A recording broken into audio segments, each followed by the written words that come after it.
Okay, so for question 2, it's saying for a system performs work on the surrounding as shown in the diagram below, during which its internal energy is increased by 500 kilojoules. Calculate the heat flow of the system. Calculate the heat flow of the system. So what are we supposed to do? They've given us a diagram here, which is having processes 1, 2, 2 to 3. So what are we going to do first? Not say, in order for us to find the heat flow, we'll have to use the formula for this guy. Change in heat will be equal to what? It will be equal to change in internal energy plus change in work, or the work done.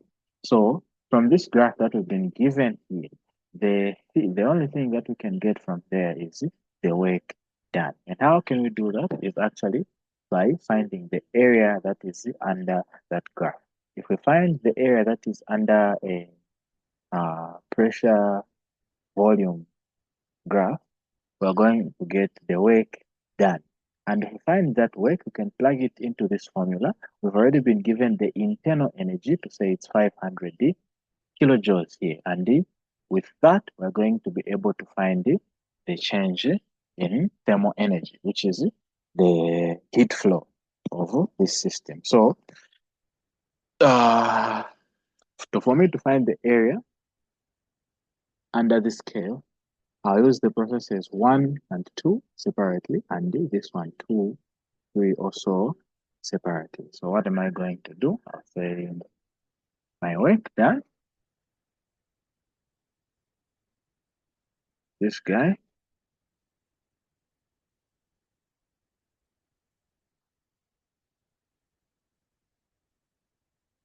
My work done here will be equal to what? It will be equal to W1, which is for process 1, 2, plus W2, which is for process 2, 3, like this. And with that, what am I going to get? I'm going to get it. How am I going to find the area of W1 to this one? This one is actually a rectangle. And how do we find the area of the rectangle? It is volume. It is length multiplied by width. So I'll put 80 multiplied by 4 here, plus W2, 3, this is actually a trapezium. W23, this is a trapezium. So how can we find the area under this trapezium? We can say half A plus B close brackets H. Okay, so I'll say half. A is 80, B is 120, and height is what? This height, which is here, it is 8, is 60. Okay, so 80, 120, 8. I'll say half 80 plus 120, then 8 on the other side there. Okay, so 8 multiplied by 4, that should give us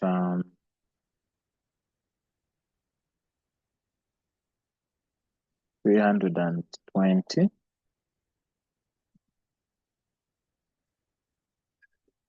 320 here, plus half, this becomes 4 here. 8 plus 120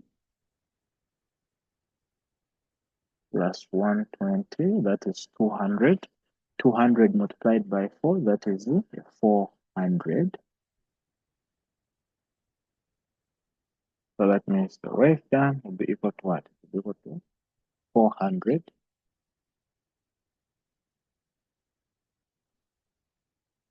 Wait, it's a 200 multiplied by 400. So it's not 400. 200 multiplied by 4.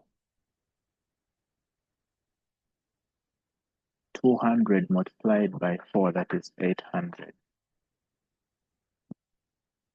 And if I add those two, I should be able to get 1120. These are kilojoules of energy. So that is the work done. We found to say it's 1120 kilojoules of energy. Now that we've gotten those, the value of energy, what are we going to do next? We're going to introduce that formula back to say the change, or what's going on? So I'll bring back my formula to say energy change is equal to change in internal energy, U, plus change or the work done on the system. So what are we going to have? We already know the change in internal energy to say it's a 500. They've given us in the question. Kilojoules plus 1120, that we're from calculating. And this is going to give us how much? It's going to give us 1620 kilojoules, like that. So that means that was the heat gain of this system. So that was question, or heat flow of the system. So that means we're done with part A. Part B is saying the Goodyear blimp spirit of Akron is 62.6 meters long and contains 6,500 cubic meters of helium. When the temperature of helium, which has a molar mass of 4 kg per mole, is 295 K, its absolute pressure is 120 kilopascals. Find the mass of the helium in the blimp. Find the mass of the helium in the blimp. So, which formula are we going to use? Here, we're going to use this guy. The ideal gas equation, which tells us that PV is equal to N R T. So we're dealing with helium here. So what can we do? We can find the number of moles N of this helium guy that we've been given, or that we're talking about here. So how are we going to do that? Now to say number of moles is equal to mass over molar mass, like this. So if we use that formula, we can actually get the number of moles of this helium that we've been given.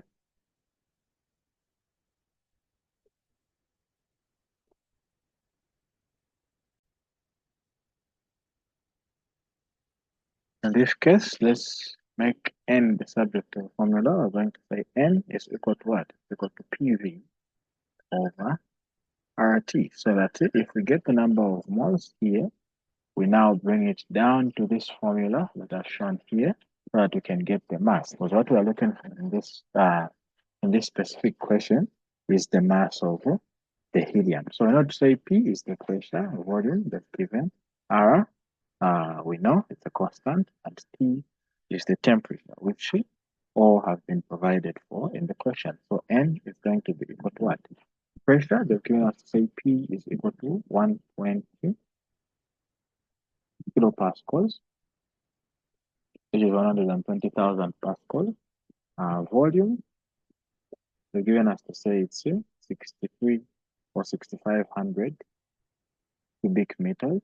And they've also given us temperature to say it is 295 Kelvin, like this. So if we have all those guys and we know to say R is equal to what?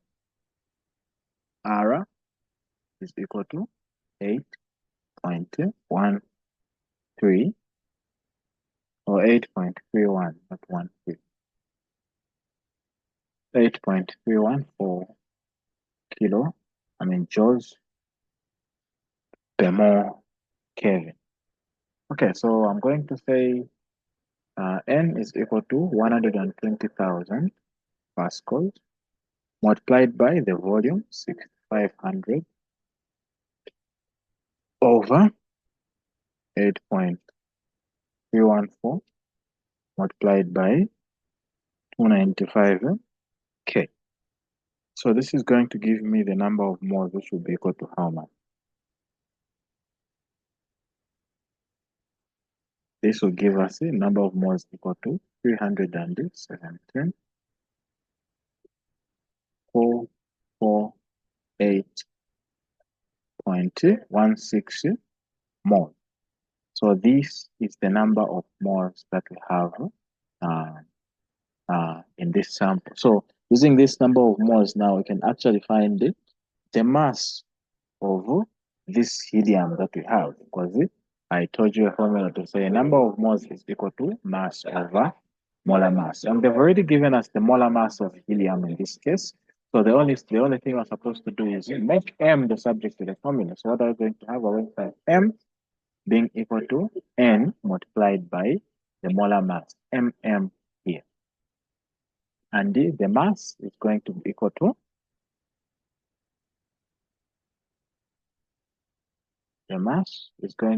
what? The number of moles, which is 317,448, 317,448.16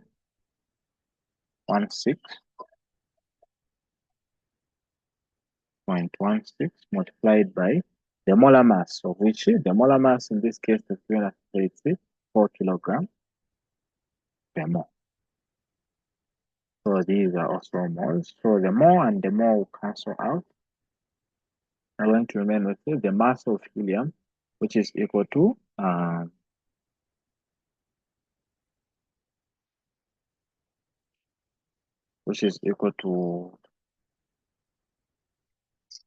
12, 69, 792.64 kilograms. So that is the mass of the helium that is in the sample. That is going to be the mass of the helium that is in our sample there. So that was question B. Yes, that was question B. Now we can look at question C. So question C is saying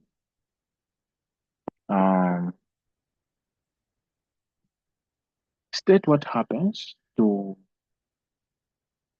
thermal energy and work on the first law of thermodynamics for the process illustrated in the figure below. Hint. The hint is that the change in internal energy is positive. So the graph that they've given us here, you can see to say volume, which is the x-axis, is constant.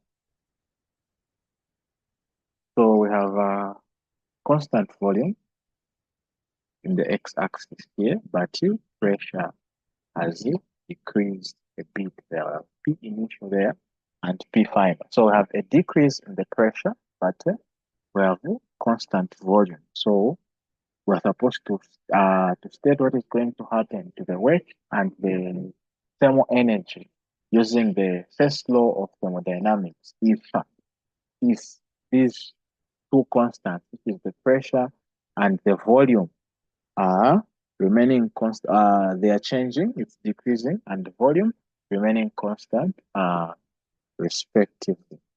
So what are we going to notice then? We're going to notice to say, using the first law of thermodynamics, this law is given by a formula which says change in internal energy is equal to thermal energy, change in Q,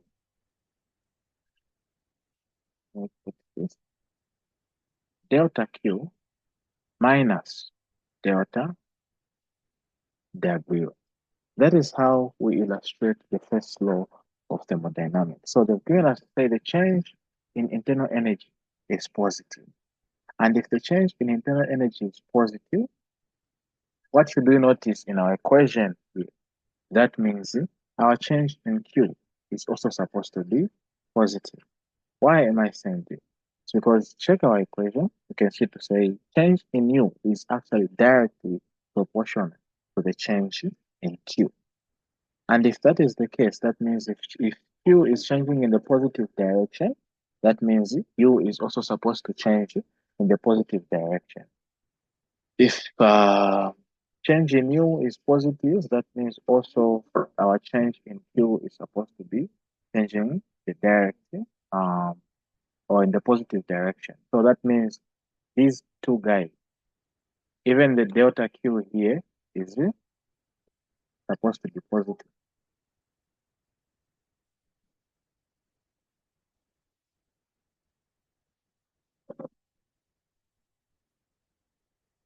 Okay, so if delta Q is positive, this change in W, we seem to say there is no change in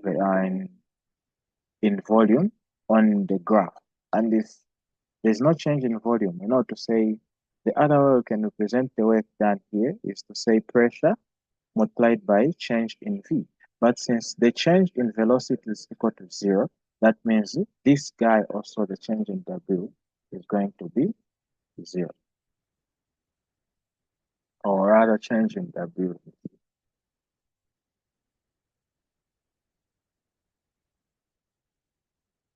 So with the hint that has been provided and also the information that we're getting from the graph, we can see to say change in Q will also be positive, or the change in W will be 0. Why? It's because there's no change in velocity. So that was actually all about question 2, and question 3 is next.